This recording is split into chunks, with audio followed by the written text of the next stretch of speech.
ఒక పని మీద బయలుదేరినప్పుడు, ఒక కార్యం మీద బయలుదేరినప్పుడు ఆ కార్యం పూర్తయిపోయేంత వరకు దాని మీద దృష్టి తప్ప ఏ ఇతరమైన ఆకర్షణీయమైన వస్తువుల వైపు దృష్టి సారించకుండా నిలబడగలిగిన వాడెవరో వాడే విజయాన్ని సాధించగలడు.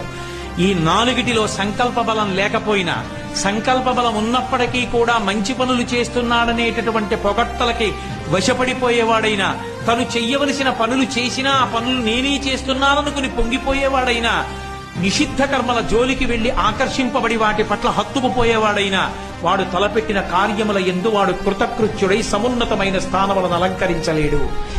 ఆఖరికి ఒక పిల్లవాడు గొప్పవాడు కావాలన్నా ఇదే నియమం, ఒక పరిపాలకుడు గొప్పవాడు కావాలంటే ఇదే నియమం, ఒక కవి గొప్పవాడు కావాలంటే అదే నియమం, ఒక చిత్రకారుడు మంచి బొమ్మ గీయాలంటే అదే నియమం. ఎవడు ఏ పనిలో కృతకృత్యుడు కావాలన్నా ఈ నాలుగే ఉండాలి.